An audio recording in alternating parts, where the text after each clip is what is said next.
If you want to get in on the action, we want to hear from you. Hit us up at Fade Route Podcast on IG, faderoutemail@gmail.com, or slide in our DMs at Twitter at FadeRouteDNZ. Questions, comments, picks, segment suggestions, you name it. We want to hear from you.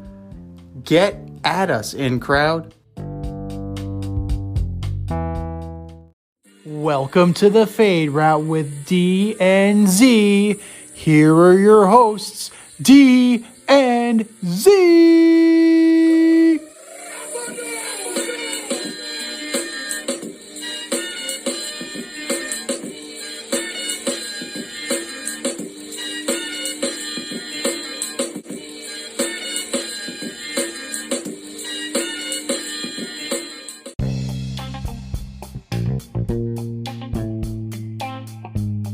Welcome everybody to this week's episode of the Fade Route with D and Z. I am Z, and we got a great show planned for you. We're talking about the new Broncos starting QB, Oscar Robertson's interesting claims about the NBA MVP, and we're going to order up the AFC West. But speaking of AFC West, we're going to talk about a couple of interesting little sports tidbits to open up the show. Former San Diego / Los Angeles Charger / Indianapolis Colts Philip Rivers started his high school coaching career in Alabama, going 1-0 for the St. Michael Catholic Cardinals as he led them to a 49-zip victory. Needless to say, that is a whooping. Sounds like they were playing the Mets. It sounds like they were playing the Mets, and we will get to them shortly. I have plenty of bullets in the chamber for the Mets, so don't worry about that. Don't jump the gun. What can we say about Philip Rivers? You're guaranteed there were no cuss words on the sidelines. He took his minivan to the game, and I'm sure there were plenty of questions about a potential return to the NFL, considering the fact that he did not put it out. He didn't put those rumors to bed recently when asked about them. He said it was potential. He left open. He hasn't ruled it out, but we'll see. But congratulations to Coach Rivers. He's 1-0. And in the world of college sports, something very interesting occurred. The NCAA approved J.R. Smith. Yes, that J.R. Smith. The J.R. Smith. He is now a collegiate athlete. He is a student athlete. He is on the golf team at North Carolina A&T. Now, as crazy as that may sound, he had eligibility since he did not go to college. So he enrolled in the historically black college after 16 years in the NBA, and he had all his eligibility, so why not give it a shot and go out for the golf team? He's taking up liberal studies, and hopefully this is a good route for JR, and hopefully he has some fun in college, because we all had fun in college, so hopefully it's as good for him as it was for us. And here he is. I've known this guy since our days on Carousel Shoes, flight crew through and through, the last QB in St. John's history. What's up, D? How's it going, man? Yeah, so what it sounds like is he's going to be playing some college golf. He's going to play some intramurals basketball. He's just going to do all those things he didn't get a chance to do in college. Should be interesting. I'd love to play some intramural basketball with him. Yeah. Can you imagine that? You're in intramural basketball, all of a sudden there's J.R. Smith. That'd be awesome. As a guy who played intramural basketball in college, we had a couple of people there that were they weren't walk-ons on the team, but they were like alternates, or they were like team managers for St. John's, and that was kind of cool because most of them were like 6'5", 6'6", and they can shoot like crazy. But I mean, he's a Jersey guy, right? Yeah. I think he went to Lakewood, St. Benedict's Prep. So, you know, he's gonna get to live those college years. I think he's also staying in the dorms. He had to do Oh his my first goodness. PowerPoint presentation. JR is an interesting guy. He's only 35 years old, which is really interesting. He's only a couple years old, a couple years younger than us, but good for him. Should be fun, and go for it, man. Absolutely. He's living those Rodney Dangerfield moments in Back to School. I wonder if he can do the triple Lindy. As far as Phillip Rivers goes, like, he got the coaching win. Like, is there any way that you can see him doing both, or is it too late in the? Is it too late to get amped up for the NFL season? Because he didn't exactly say, "I'm retired." You know, there's just nobody out there where if a quarterback was to go down this year, there's not a free agent out there where you can say, okay, we can pick this guy up and we could be okay, right? There's no Jeff George out there, right? There's no Matt Moore. Like, there's no free agent available right now. You know, most people are keeping their quarterbacks. Even everyone's waiting to see what's going to happen with Nick Foles. Everyone's waiting to see what happens with Marcus Mariota. But the truth is, they might be staying on the teams they're on. So if that does happen, and you're a team like the Vikings, or you're a team like the Colts, and your quarterback goes down, I mean, how could you not give Phillip Rivers a call? I mean, the Colts. Better yet, let's see if the Cardinals, Kyler Murray goes down. I'm sure they're not going to waste a year, right? We're not going to waste a year. We can bring Phillip in here, and it's not hard, man. Just throw it up. One of them will get it. Right. So, yeah, I mean, that's definitely more of a go for it attitude than putting in Colt McCoy and just trying to stem the tide until Kyler Murray gets back. That's definitely an aggressive move. What about a team like the Eagles? If Jalen Hurts goes down and, you know, Joe Flacco is Joe Flacco at this point in his career, that Phillip Rivers would definitely be an upgrade over Joe Flacco. Yeah, it's definitely something to think about. It's definitely a possibility. I mean, you can't dismiss a guy who has done what he's done in the league and is saying, I'm not done playing football. Like, if somebody really needs me and I can be of help to them, I'd love to go throw the ball around. But for now, I'm not down with doing training camp. I'm not down with, the preseason.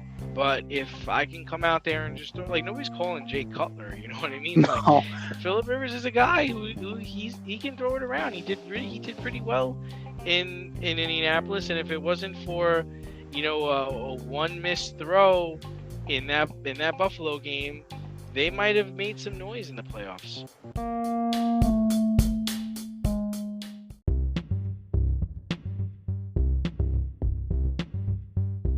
It's time for the fade-in, where we give a nod to the trending sports stories of the week.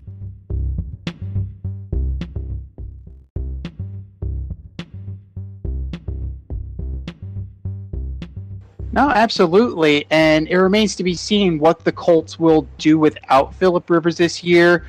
But one team that is surging right now, as we transition to baseball, is the New York Yankees. The New York Yankees have won 12 in a row, a dirty dozen. They are mashing the baseball. They're pitching a lot better than we thought they would, and they now hold the top wild card spot. And they're facing the A's, who are still in the mix, just on the outside looking in. Currently, they would face the Red Sox in the wild card game. Is all well in the Bronx?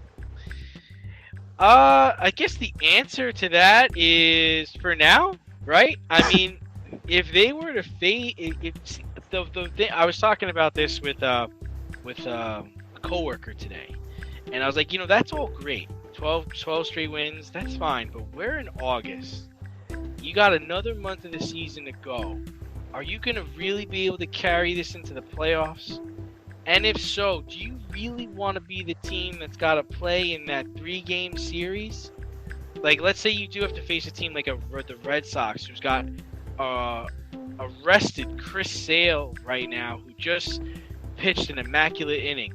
So you're going to hit that guy game 1, 100%, right?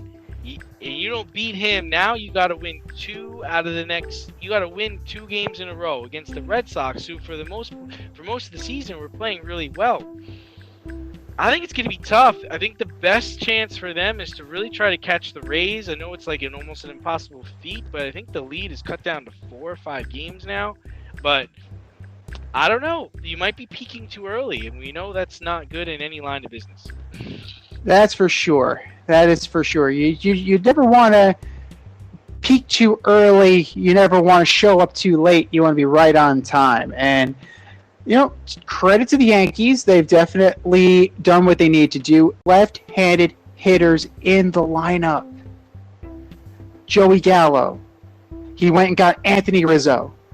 And they are tearing the cover off the ball. They're doing exactly what they were brought here to do. Stanton is now playing the field.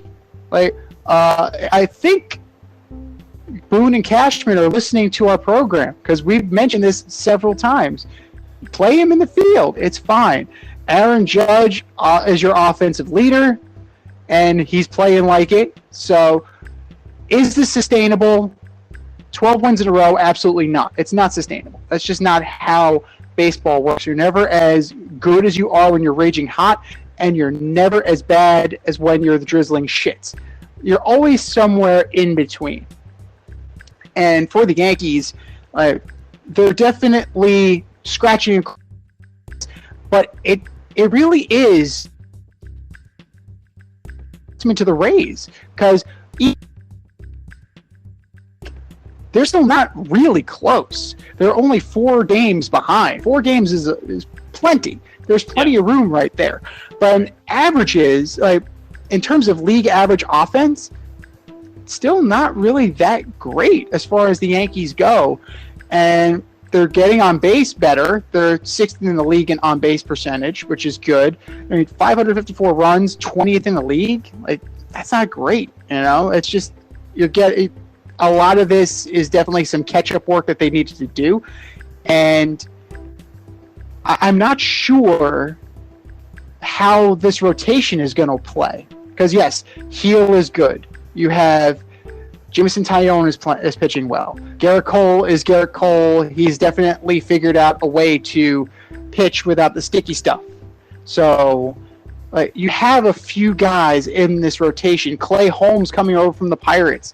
He's been great out of the bullpen. You're introducing Corey Kluber back in on Monday. I don't know if this rotation plays. Granted, some of these guys will move into the bullpen like the Nestor Cortezes of the world. Good job by Nestor Cortez, but he, in a playoff series, is going to come out of the bullpen because he can give you length. So I'm not sure. I still am uncertain about their pitching depth, especially now the Zach Britton injury. We were talking about him last week. He's actually out. Chapman is back, but Chapman is Chapmaning. So, yeah, to echo what you said, yeah, for now, yes, but that's baseball. Things can happen. You can go 12 in a row, then you can lose 5 in a row. That's just the nature of the game. And you look at the other teams in the mix. Oakland's not going anywhere. The Red Sox are in a little bit of a nosedive, but they can right the ship. Seattle is still on the periphery of this thing. So the Yankees definitely need to keep doing what they're doing, and things will work out for them in the long run. But not doing what they're doing, and it's not working out for them in the long run, is the New York Metropolitans. Spent 90 days in first place and just bottomed out. They're now 61-66, 3rd in the National League East. I went to watch them the other night, and it was just a slog to watch. And whose heads are going to roll at the end of the year? Because it's coming. It's a question of who. Yeah, it's pretty awful, right? They're 2-8 in their last 10. NL West has been beating them up on them pretty bad. At this point, I almost feel like you kind of need to bring DeGrom back, because if he's gonna get hurt, you need it to kind of happen now, right? You don't want to go into the off season thinking he's your guy. He starts up in April and May, and then you're right back where you started.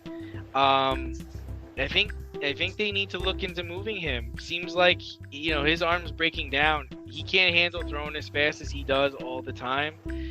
I don't think he gets through another full season. They're even talking about Noah Syndergaard coming back, and he can't throw his slider. He has to throw only fastballs and changeups. It's like, why bother? Like, what the fuck? I don't think there's any need for Rojas, right? We can move on from him. None of this was really his fault, but I just don't see the need for him. Presence in the dugout would have steadied the ship a little bit. You have to admit that. He's only in his second year as a manager. I don't really know. I just don't know. I mean, they're just getting outplayed. And I know you love this Lindor character, but you can't look at that situation and be like, "Yo, where was this guy for the last 6 weeks, 2 months, if you want to even count how bad he played before he got hurt." They didn't get the right players at the trade deadline. Dominic Smith can go. Don't need that guy. 243 average. The fact that he's a Major League Baseball player is astounding. Conforto had what happened to Michael Conforto, man? Like what happened this year? You can get another guy to do that. I just don't know. Baez. I don't even know what to do with that guy. Like, what are we gonna do? What are you gonna do with that guy? Are you bringing him back? What's the deal with him? So, I think a lot of heads can roll here. I mean, this was a year where the Braves lost Acuna, the Braves lost Ozuna, and the Braves are in first place in the division. Phillies are done now because they just lost Hoskins, who was arguably one of their best hitters. So it's a wrap for them. And the Mets are 7.5 back. What the hell happened? Can't score runs. Can't win on the road. Can't put a team out there. VR makes as many errors as he gets RBIs. That guy can't play the infield. Every time I watch their games, he makes an error in the infield. And then he gets up and bat and he hits it and makes it and gets an RBI. What good is that, dude? This whole thing was predicated on depth, right? When Mr. Dick Pick was the GM of the team, it was all about making sure you brought in guys like Albert Almora. You brought in guys like Jonathan VR. You brought in guys, like Janeshwi Fargas on a minor league contract. These guys got significant playing time this year. Kevin Pillar got significant playing time this year. And you can't rely on those players for so long, because after a while, you're going to get exposed. There's the reason why they're bench players.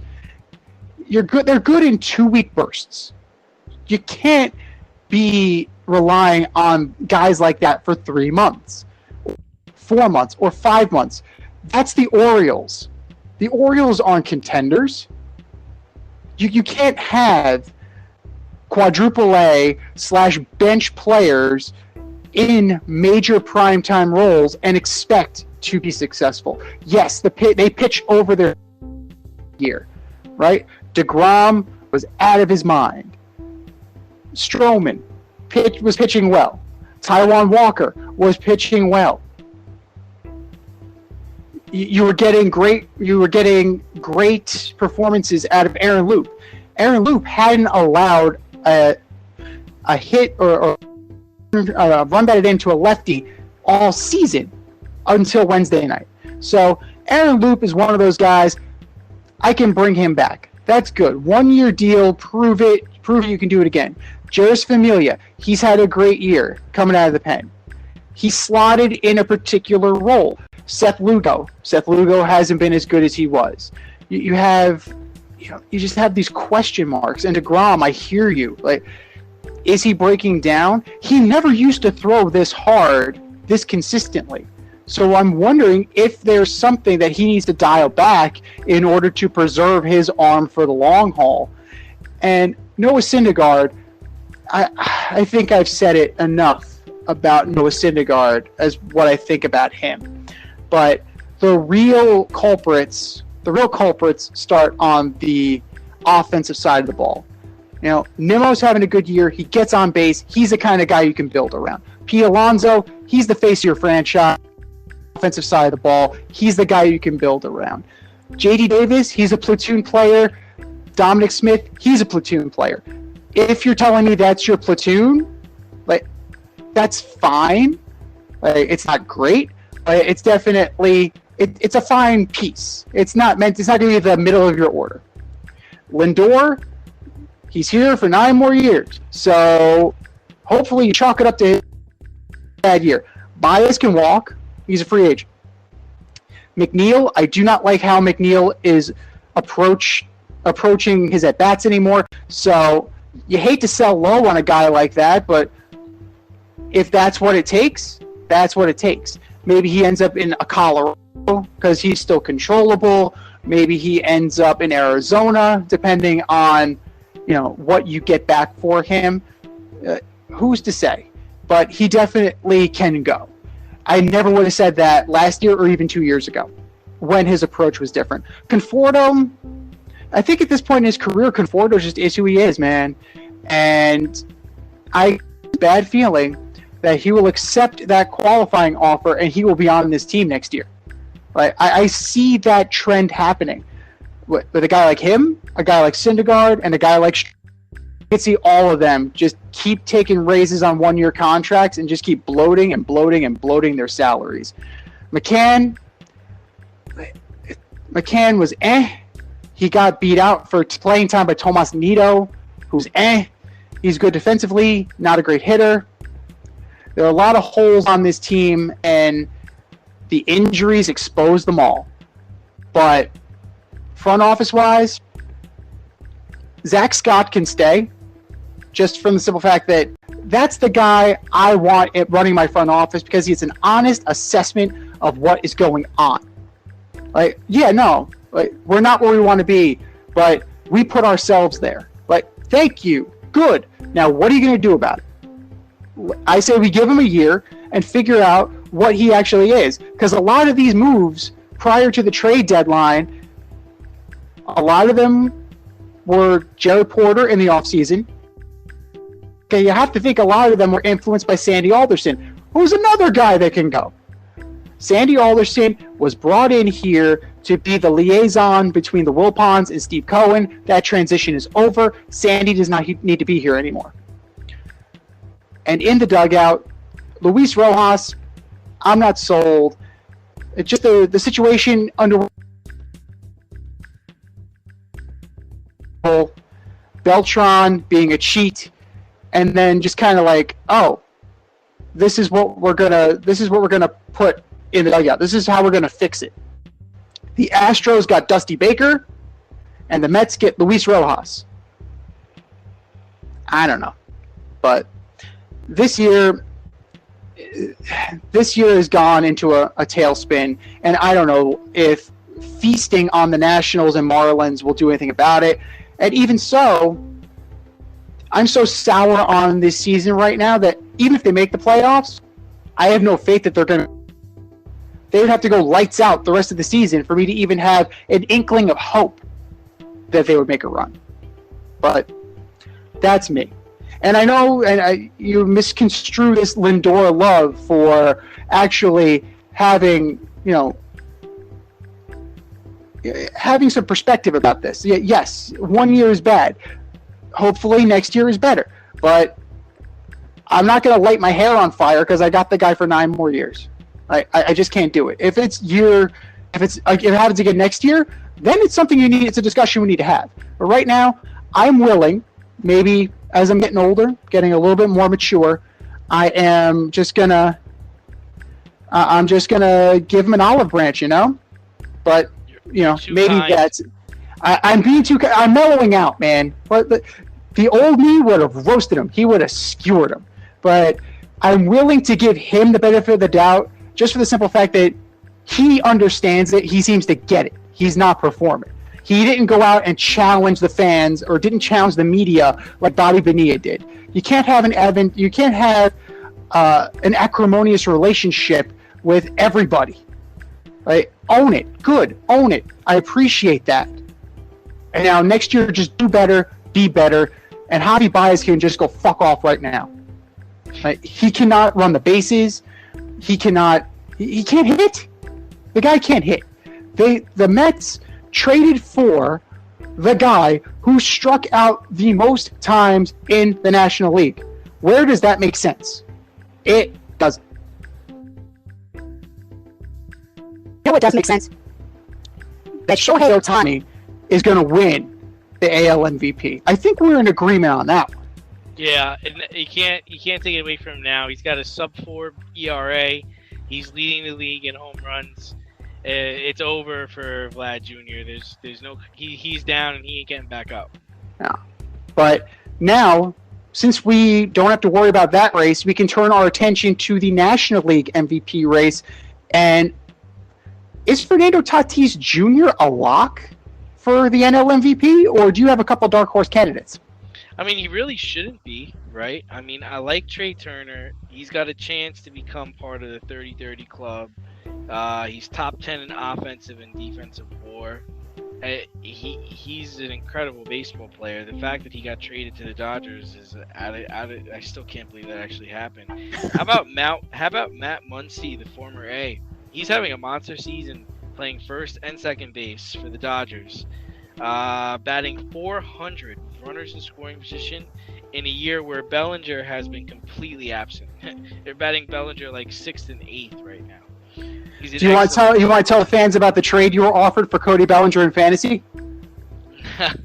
Yeah, no, I don't. But basically, it was a person on the Baltimore Orioles, which I should have taken it.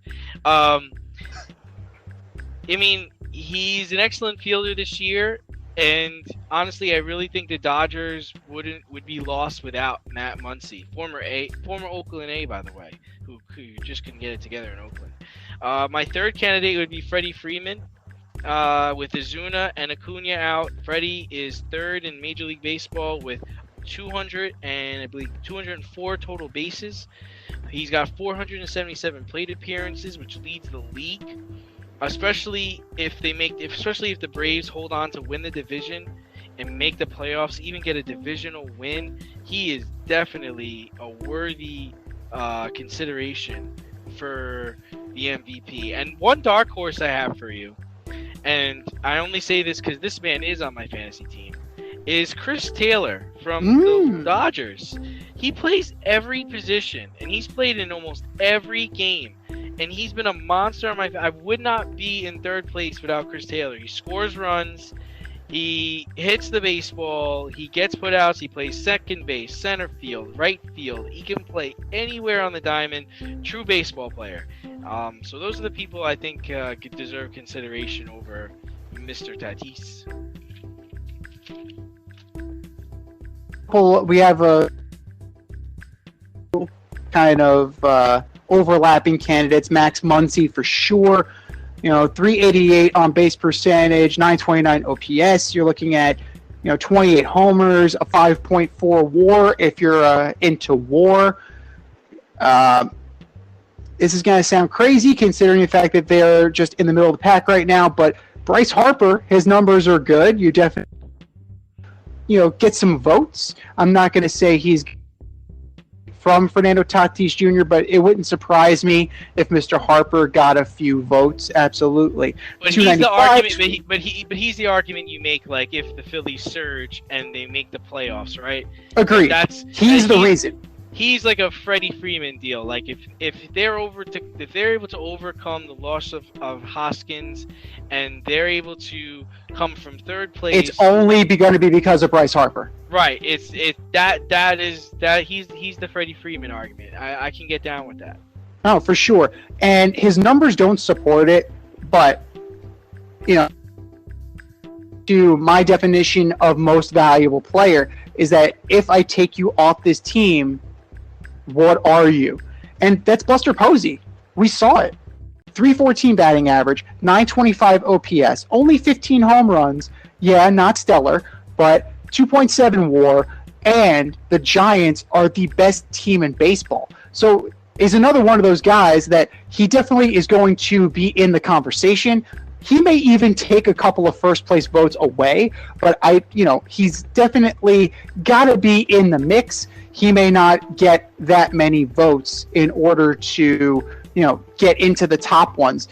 it's probably going to end up being a 2-horse race unless the Phillies definitely start surging. I do like your Freddie Freeman one. Freddie Freeman's a beast. Like you're not going to get that argument whether or not that it happens remains to be seen. Mostly because this is also a media award, so they love to crown them some Tatis, and I think it's probably going to end up being a done deal. But if you look at Tatis's numbers, it's 281, 35, 78, 1,000 OPS. Like, it's going to be hard. It's going to be hard for any of these guys to, step up to the plate.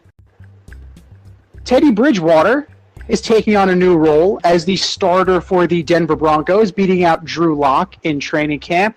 And Trevor Lawrence won the Jacksonville Jaguars job over Gardner Minshew.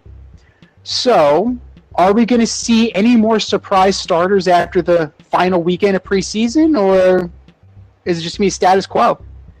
Yeah, I mean, what I would looks like Carson Wentz is going to start week 1. I wouldn't be surprised if he gets the nod.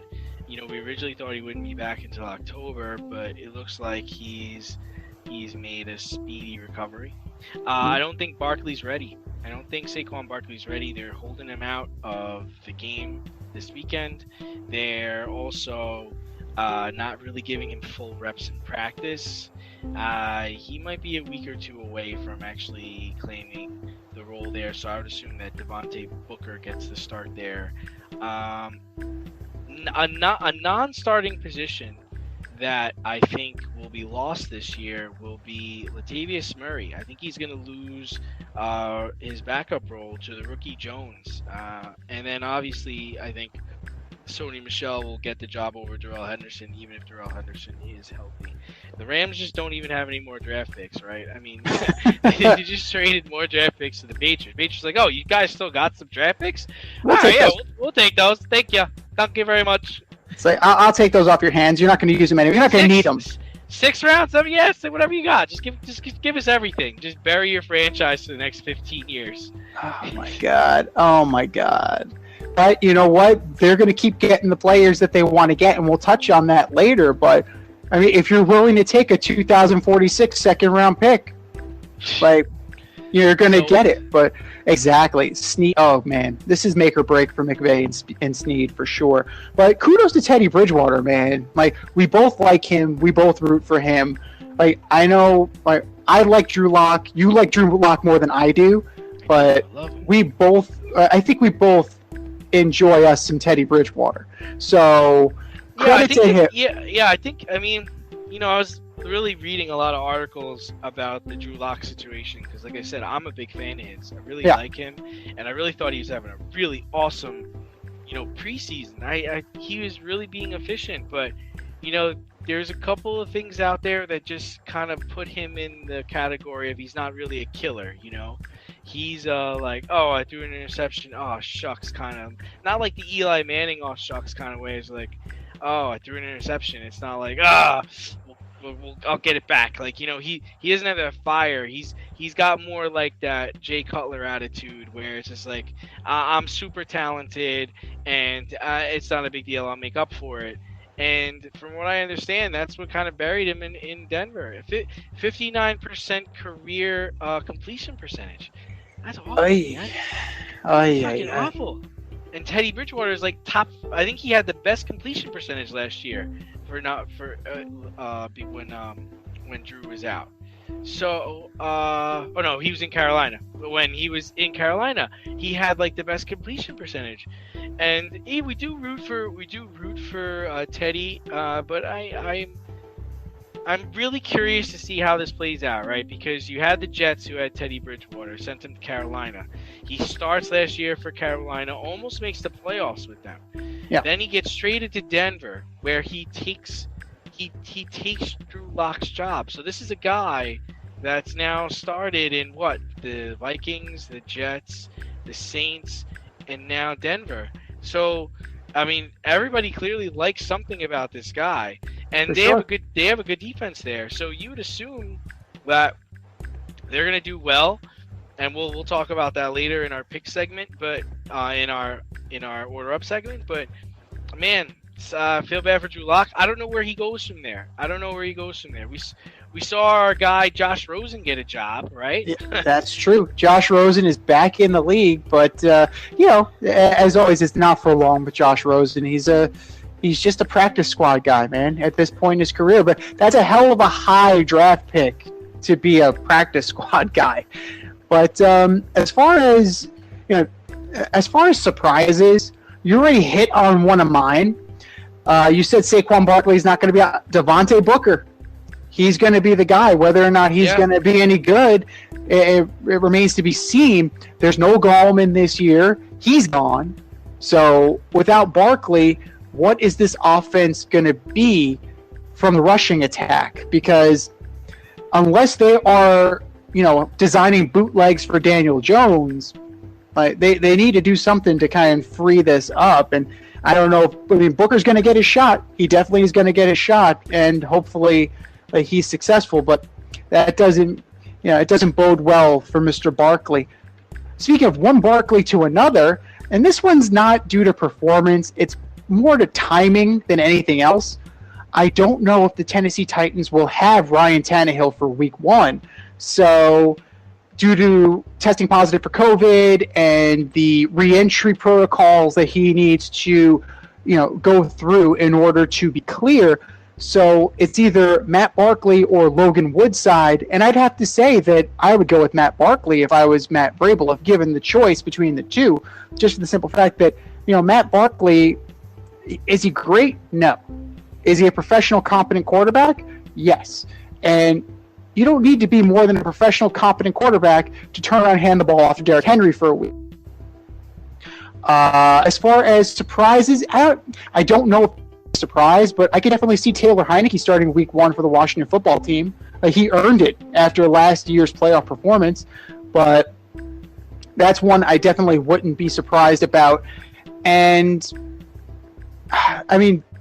it wouldn't surprise. This really isn't week 1, but it wouldn't surprise me if Jameis Winston has an extremely short leash in New Orleans, just because of the investment that Sean Payton has in Taysom Hill and the lust that Sean Payton has to get this man on the field. Granted, Jameis Winston beat him out, but was it all a show? I don't know. I think it was a show. I'm starting to think it was a show. When you think about it, Taysom Hill is 30 years old. Like he's a gadget player. I think he has 16 total touchdown passes since he's been in the league, and 11 of them are against the Falcons. I started to think it was a show. It was just because you would have brought in, if you were really, really trying to figure out who should start this team, right? Yeah. You would have brought in a serious veteran in camp and made it a 3-horse race. I think the Taysom Hill thing was really just to push Jameis, which I think it actually did. He seems much more serious, much more on his game, and he's looked really good in the preseason. So he seems dialed in. And you know what? Sean Payton's not going to take any nonsense, but I do think Jameis is coachable. And I'm not saying Bruce Arians is a bad coach. I think Bruce Arians is a good coach, but Bruce Arians also had a scheme that he ran with Ben, that he ran with Andrew Luck, that he was going to run with Tom Brady. And let's just be real, Jameis Winston isn't one of those guys, right? No. He's not. But he's a guy with a big arm, and you just got to teach him to make the right decisions. And I think Sean Payton's done that. Well, we're going to see about that because he's going to get the first shot out of the gate. And, speaking of decisions, the Cincinnati Bengals are starting Joe Burrow this weekend in the final preseason game. The same Joe Burrow that got his knee wrecked the year before. They hate this kid, don't they? They really just, they want him out. I'm just not sure what the angle is there, right? Granted, some other people are starting their guys in the preseason 3 game. Yeah, but they're not starting them behind that Bengals offensive line, though. Yeah. I don't know what the angle is. I would have got it over with in the first 2 games and really let that knee rest for the next really 3 weeks, right? If he didn't play this weekend. because they all have a week off after this last preseason game. Yeah, I don't really get the angle. I want to see him play. I want to see him, and that also makes you question what are the Rams? What are the Lions doing? Like Goff hasn't gotten out there, and then you look at also other teams that haven't trotted their quarterback out there that really needs the reps. So the Bengals are going with their guy, but other teams aren't going with their guy. Is the preseason important? Is it not important? I don't know what the mathematical formula is there. Yeah, I don't get it either. That is definitely something that is a head scratcher. Joe Burrow's gonna play, but Dak Prescott's not gonna play. What's that mean? What is that? What is that?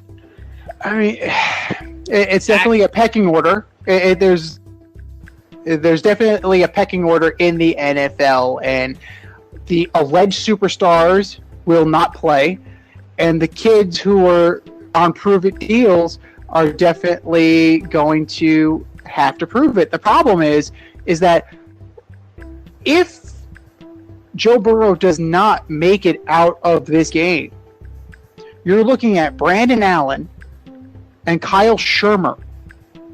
That's your depth chart. I don't know what Zach Taylor is thinking right now. I don't understand his rationale. You're trying to get the kid some reps, get him some confidence? I don't know what you're trying to do, because it's the fourth preseason game. It's if anything, you're going to do it in the third preseason game, because that's when you're going to see most of the starters. You're going to get most of the reps, but I just don't understand it, and I just hope this doesn't blow up in their face, because he's already on thin ice based on performance. If he gets this kid hurt again, there's absolutely no way he lasts as the head coach in Cincinnati. There's just no way.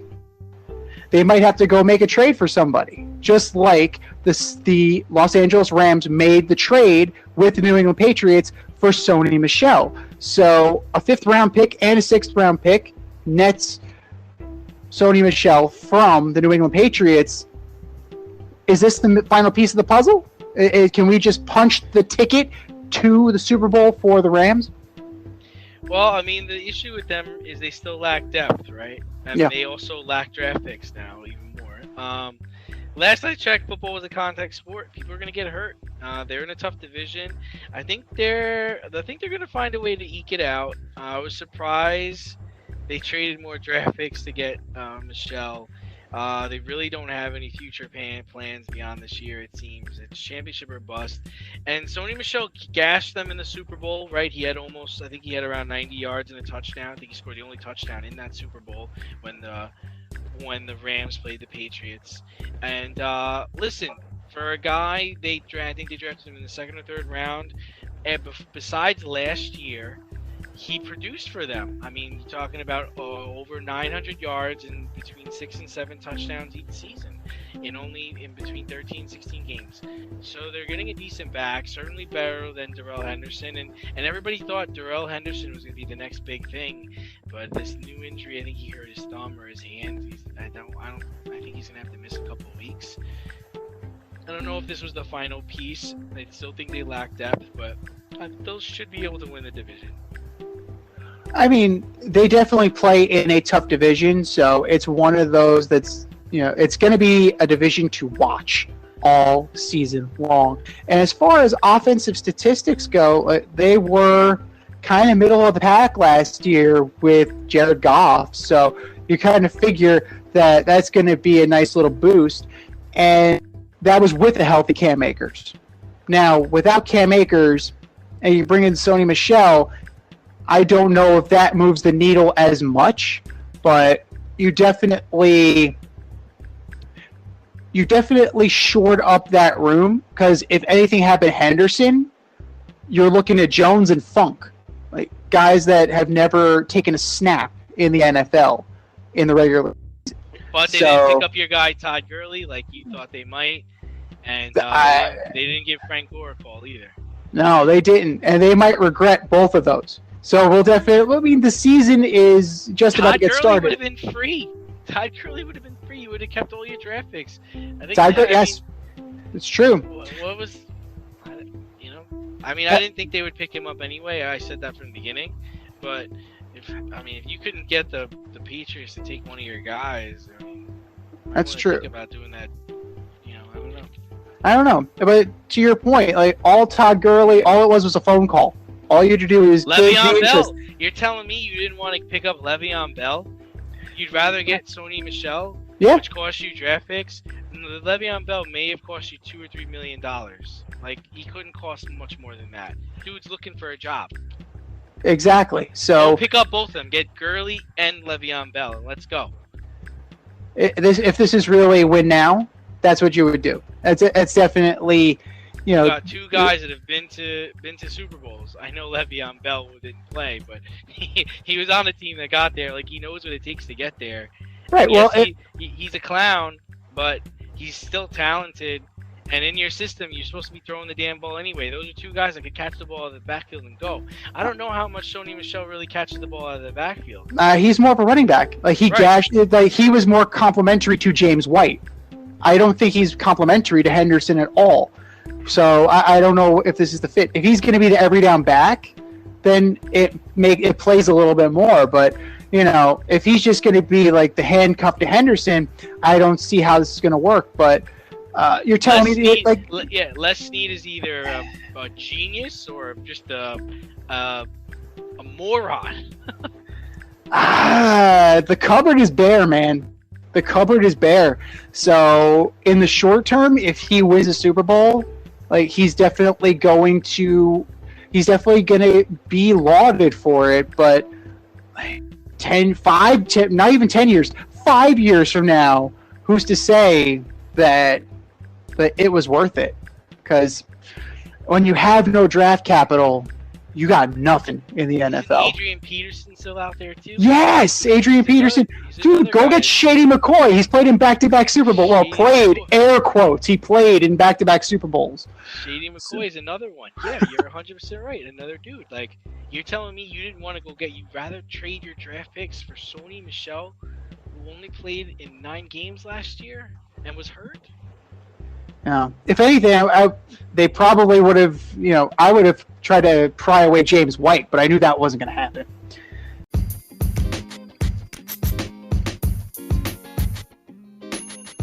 Your favorite podcast has its own merch line now. Go to teespring.com, type The Fade Store into the search bar, and have access to our sweatshirts, t-shirts, long sleeve shirts, tank tops, and much more on the way. That's teespring.com. Type in The Fade Store at the search bar and show your boys some love. Rep the Fade Route brand only at the Fade Store, only on teespring.com. Speaking of things that aren't going to happen, Oscar Robertson had some very pointed statements regarding Russell Westbrook, how he should have been the MVP last year based on averaging a triple-double, and apparently triple-doubles don't matter as much as they used to. So, in your opinion, is the Big O onto something, or is he just out of touch? No, I think he's right. Like, triple-doubles really don't mean anything anymore. I mean, most of the time, everybody's running back on defense, and the guard comes up and just grabs the rebound. It's not a fight for the offensive board anymore. It was pretty impressive what Russell Westbrook was able to do with the Wizards, but the NBA has a weird definition of the most valuable player. To me, like LeBron, it should be the most valuable player almost every year because the teams don't get where the teams don't go anywhere without him. Granted, last year he was hurt, but for the most part, it's a popularity contest. It's not the most valuable player. They usually try to give it to the player who's having the best season, and it's just I don't have any confidence in the MVP award in the NBA anymore. And the NFL is getting there too because the NFL seems to give the award every year to the quarterback. And it's just like it doesn't work like that. I mean, if anybody saw Alvin Kamara play last year, or Derrick Henry play last year, those guys were the most valuable players. Mm-hmm. Not Pat Mahomes, not Tom Brady, not even Aaron Rodgers. Aaron Rodgers is pretty pedestrian. And they were pushing Russell Wilson all season last year until he started playing like shit towards the second half of the year, and it stopped. But it seemed like they were so gung-ho on getting Russell Wilson an MVP last year. And it's losing its importance. I agree. So, they let Russ cook and he's... But, Russell Westbrook definitely deserved more consideration. I think he should have gotten as much consideration as Chris Paul got. Chris Paul, if we're looking at the definition of valuable, right, we're going to take the playoffs out. The Phoenix Suns were a dreadful team, and Chris Paul got them to number 2 in their division, right? Right. Russell Westbrook took a dog-ass Washington Wizards team and got them into the playoff mix. That needs to be, acknowledged. Statistics, yes, I understand. Like triple doubles, yes, they're great. Yeah. He gets them all the time. But there's more to it than statistics. Your eyes, Todd Zeal had a great line the other day. Like, use your eyes, not your iPad. And what I saw were 2 guys dragging their teams, kicking and screaming to the promised land. Well, what about Jokic, too? I mean... Jokic did a good job. He's a monster. I mean, the dude, he averaged 26, 10, and 3 for a big man, and he shot almost 40% from three-point land. Russ didn't shoot 40% from three-point land. No. So... I think they got the right guy. Yeah. I think they got the right guy, but in terms of being in the conversation, I think Oscar Robertson is onto something. I don't automatically think, yes, give him the MVP because he averages triple-double. Like, triple-doubles aren't as rare as they used to be. It's like, sorry. It's just, statistically, it is what it is. That's just the natural evolution of basketball.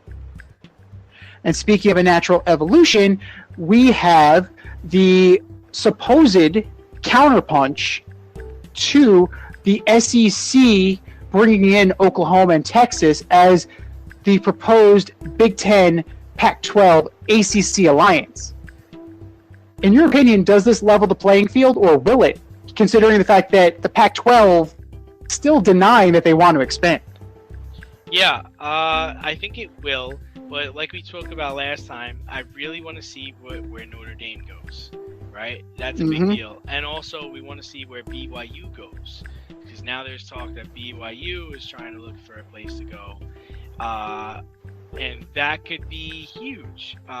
So yes, it'll level the playing field because really the SEC with, Texas and Oklahoma, that's big time. But if those other conferences can get together, you're another step closer to just having just one big conference where it's pretty much dominated by certain teams. Agreed. And the answer to all the questions is money, as usual. So the Pac-12 is resisting, but pay them enough or promise them enough money, and they will get right on board.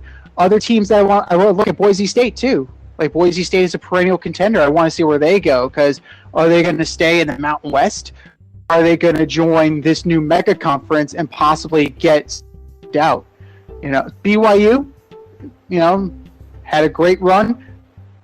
What are they going to be once you put them in with the USCs and the UCLAs and the Clemsons? Like, are they going to be a contender or are they going to be a pretender? But this makes it intriguing. It definitely makes it intriguing because you're going to see a lot more marquee matchups than you normally would because guys are scared shitless of scheduling. Schools are definitely scared shitless of scheduling legit competition. But to go back to your point, and you're 100% right, the school that's going to benefit most is Notre Dame. Notre Dame is the belle of the ball. They already have a lucrative cash cow in their history. But now they can make some serious coin if they really want to get in on a conference. And then really rake in all that sweet, sweet money, especially with that image and likeness, right? They're going to be rolling in it.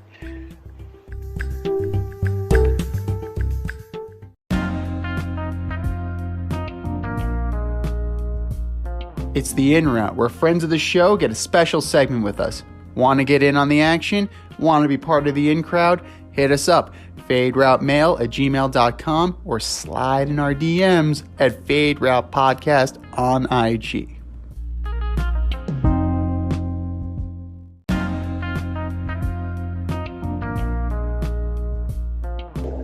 All right, joining us in the In Route today, we have Ran the Man, Cologne connoisseur, quarterback coach, lover of all animal print, and fantasy football expert. If he doesn't know it, he knows a guy who does. Brooklyn's own Randall. What's up, man? How's it going? What's going on, Damien? Thanks for having me. How's everything? Man, just living life. Just living life. All right, we're gonna start you off easy, man. We're gonna go.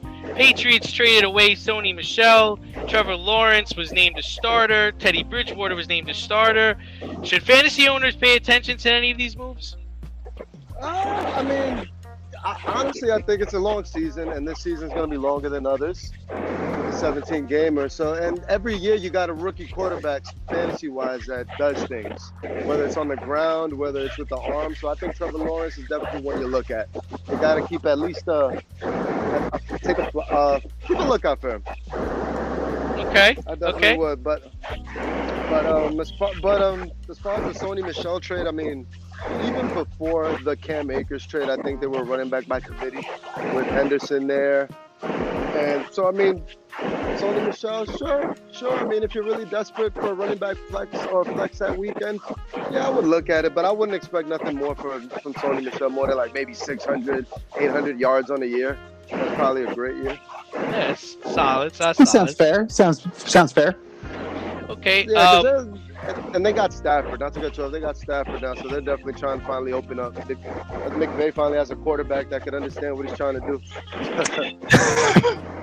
Yeah, and push the ball downfield. Okay, most people will be targeting running backs early and often this year.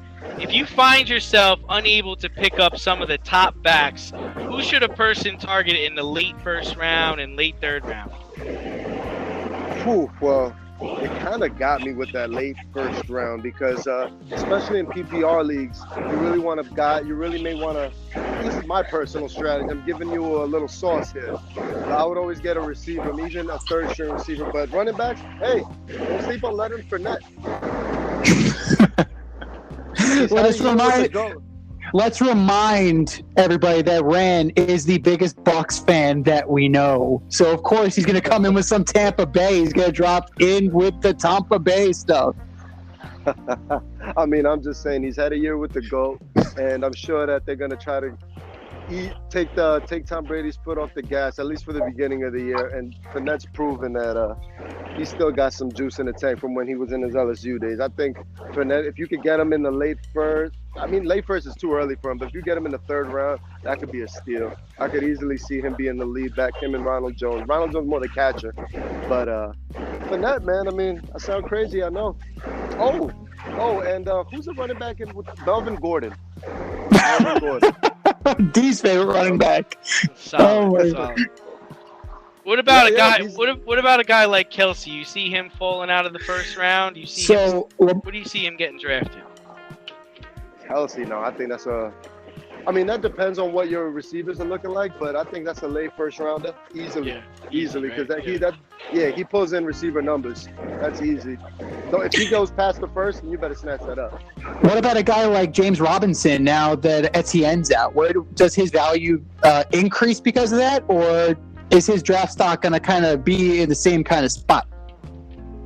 I could see it definitely going up because with Etienne down and what they're doing down there, it's going to be more than enough chances for him. I think more this year than the year before when he caught everybody by surprise. I think this year will be even better for him. Yeah. So Lamar Jackson did not score as much last year as he did in the previous season. Is it possible Kyler Murray repeats his 2020 performance, or do you think he could do better? I definitely think Kyler could do better this year. I mean, he's got professional receivers with him this year. He's got some real pros that are talented as well. So you add that combination to someone like Kyler, he seems like the real deal. He seems like a student of the game. Seems like a guy who's not satisfied with just being all right. So I definitely see him getting past that sophomore slump. And who are we talking about? Lamar Jackson? Do it's good, yeah. Yeah. I don't know. I think Ozzie Newsome addressed the offense because some of the things they needed were some playmakers on. I mean, obviously Lamar has to get them the ball, but I think they addressed the receiving. I think they addressed the team around Lamar. I think they're going to be way better. I see a bounce back here from Lamar Jackson. And if I'm being honest, he's probably one of the Ravens, because of Lamar, are probably the only competition I see to Pat Mahomes. Interesting. Very interesting. So last year, as we know, the big comeback story was Alex Smith. This year, the comeback story is going to be the fans. Teams mostly played without fans last year. We all know this. Are there any players or units that will benefit from having fans in the stands this year? Well, I mean, obviously the Seahawks with the 12th man, they're going to be one to. You're really going to start feeling it there, I think. But don't laugh at me on this one, but I think the dog pound in Cleveland, I think that's one that there's a lot of good vibes going down there. I think like no one's really looking at them directly this year, which is good. And another year for Baker to be less of a jackass. And I think it's a good thing. I think someone like the dog pound in Cleveland, I think they're building something down there. But no, definitely. I think most teams, look at Green Bay, you look at a team with Chicago, that if they ever start Justin Fields, they'll get louder. But definitely the fans are gonna be the comeback player, and you'll see that a lot of these teams need it. A lot of them need it.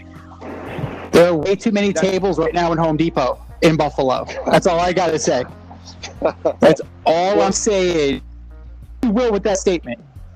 Oh yeah, no, and far be it for me to not say Buffalo. Yeah, no, they live and breathe. They live and breathe that. Buffalo. Some crazy shit's gonna go down in Buffalo. You just watch, especially if they're as good as they were last year. Oh, 100%. Josh Allen's got a grip on the pulse of New York football right now, and that's coming from sadly a Jets fan. Josh Allen's got a hold on him. So yeah, no, he got Buffalo. That's a good one. From the Buffalo fan base to the big star, America's team. As we know, Dak Prescott is a major subject of our shows, especially as of late. Yeah. Right now he appears to be like the sixth quarterback off the board. So you're looking at Mahomes, Allen, Kyler Murray, Aaron Rodgers, Justin Herbert, and then Dak. So are you expecting big things from him this year, or is he a guy you wouldn't even handle a basket full of eggs? Yeah, I mean, I'll definitely hand him some eggs. You know, if you got to bake a cake. But if I need a winning quarterback in fantasy football, it's kind of scary to get him. I mean, the scariest part about it is that it's not his ankle, it's not his leg that he's recovering from. He's recovering from like a baseball-like injury, and you know those injuries where they look like they're all right, they look that they're fine. Those are the ones that tend to linger sometimes. So, I guess depending on how he reports the next couple of weeks, I wouldn't touch Dak with a stick. I'd keep him at like the 12th to 15th quarterback drafted. 12 to 15. Okay, that's definitely. I mean, it's depending on the size of the league, of course. Like he's definitely he's a fantasy starter, you would say, right? Yeah, but I mean, if you could pick up a guy like Jameis, or if you could pick up, I mean, you didn't even add a guy like Brady in the list, so I'm kind of scared. Not to bring up the Bucs again, but it's kind of scary. We're Tom Brady fanboys, so it's okay on this show. You're in a safe space. Don't worry about it, dude. All right, good. But yeah, no, Dak, I'd get him at least 10th. I mean, if you don't have a quarterback by your 10th pick and Dak is still out there, get it. But I wouldn't go early on Dak because, I mean, he could miss the whole year. That's very true. No, 100%. You see how these pitchers are in baseball. They're having a great year, and out of nowhere, they get that tingle in their forearm. You're like, you were fine. A pitcher going, all of a sudden, you don't see them until the next summer. Mm-hmm. So that's the scary part, I think, with that. That's true. And we'll get your head in on this one, Rand. I mean, from one Texas quarterback to another, Deshaun Watson. He's going undrafted in most leagues, and he's got diarrhea of the keyboard again. He's sending these cryptic tweets out that he's been leaving, but he's not likely to get traded anytime soon. So should anybody take a flyer on him, or are there better players out there that are drama-free? Well, I mean, when you say take a flyer, do you mean should a team trade for him, or we're talking about fantasy-wise drafting him? Because if you want to weigh in on both, that is your prerogative. You are the guest. I'm just throwing that out there. But from a fantasy standpoint, we'll deal with that one first. Well, fantasy standpoint, there's few, even in real life, there's few players better than Deshaun Watson when he's healthy and out there slinging the ball. But you got to take a flyer on him. You got to take a flyer. I mean, this is if you see, because I don't see this happening, but if you see Deshaun Watson in your draft and he's undrafted almost the whole way, you got to take a flyer. I mean, it goes without saying. But the same thing with Dak. Deshaun Watson could miss the entire year. Both of these guys, they could miss the entire season. You could draft them early, hope for the best. Yeah, no. So as a quarterback as talented as Deshaun, you hope everything's situated and fixed so all parties involved can move on with their future. But it's ugly down there. And yeah, diarrhea of the mouth via keyboard doesn't help the situation. So I don't see him. And I hate to say it, but I can easily see him missing an entire season. I can see him missing an entire. But you got to take the flyer, though. I mean, if you're drafted at the 13th or 12th round in your fantasy league towards the end, everybody left the draft already. You got to take him. You never know. Jalen Hurts might go out for the year. You never know. These Eagles might swoop in.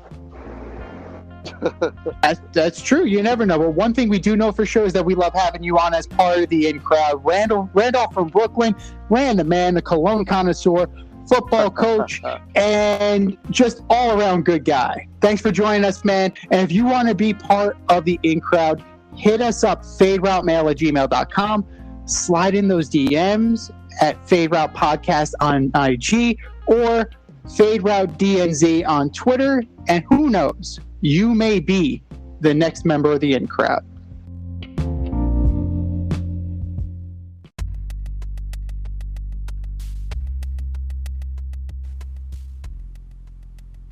Order up!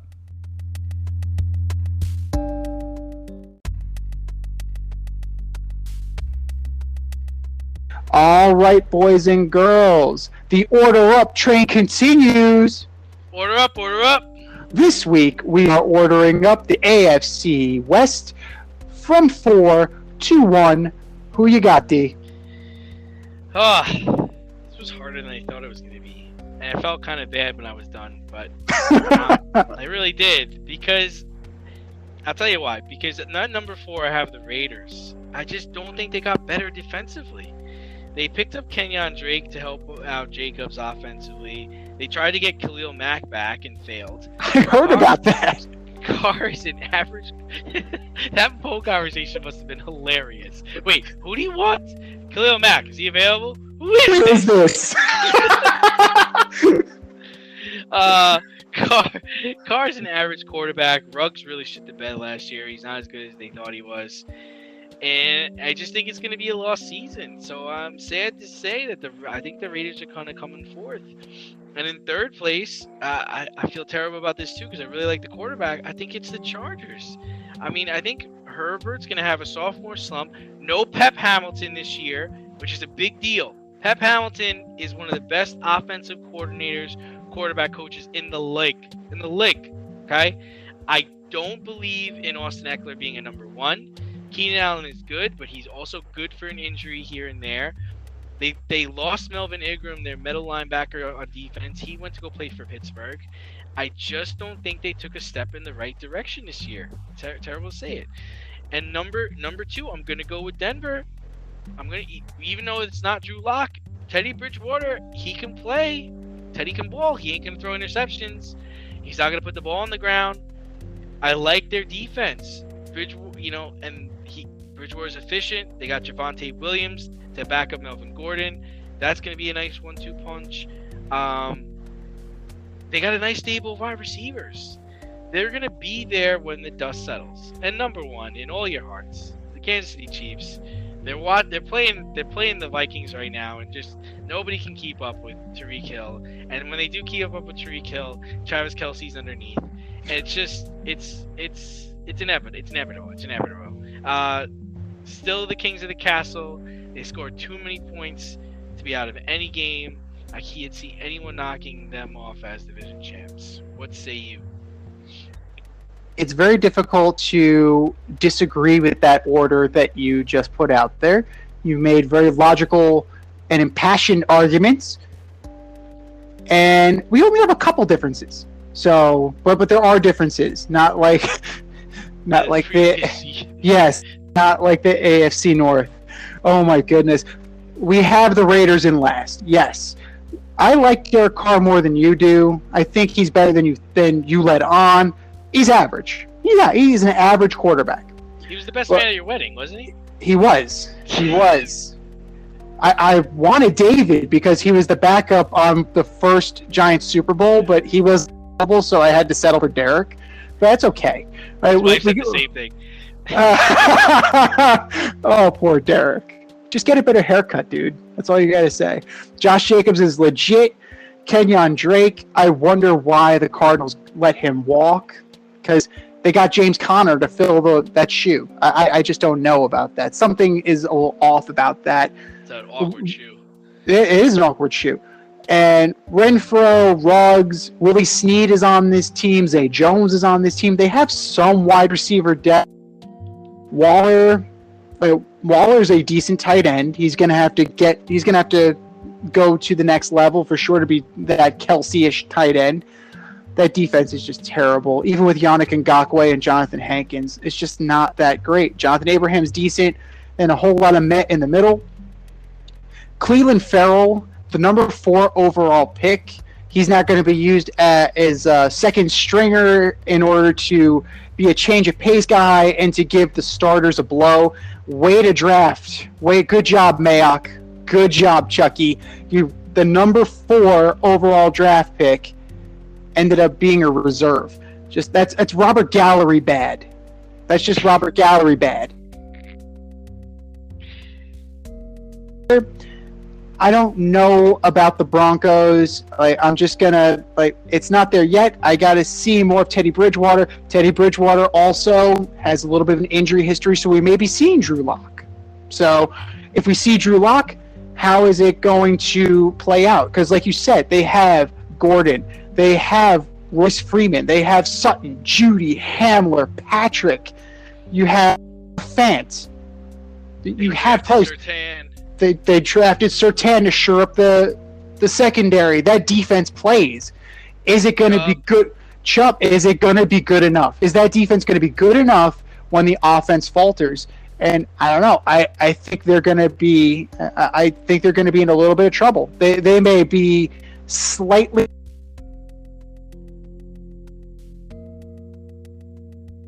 hovering in the middle. Number 2 for me, I like the Chargers. I think they're definitely depth-wise, they are challenged, but it's something that I think that Justin Herbert is smart. He's a good enough quarterback that he's going to avoid a prolonged sophomore slump. But I just think that another year under his belt is definitely going to help. Rashawn Slater as a left tackle definitely plays. Lindsley, the line is good. The defense, we'll see. Hopefully Derwin James plays the entire year. Joey Bosa has a full healthy year. Injuries are always a concern for this team. And number 1, what more can I say? You already said it. The Kansas City Chiefs, Mahomes, Hill, Edwards-Helaire.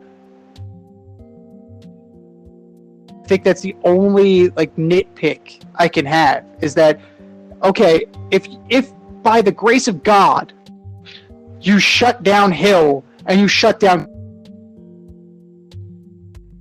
who else is going to step up, right? Because it's only really by an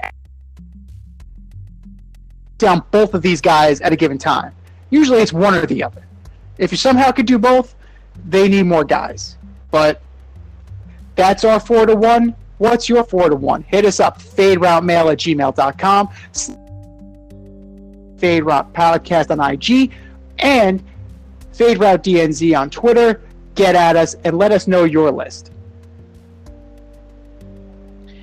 This has been the Fade Route with DNZ. Thanks for tuning in tonight. You can catch our podcast usually on Wednesday nights on the Anchor or Spotify or wherever you listen to your podcasts. But until next time, stay faded, everyone. We'll talk to you next week.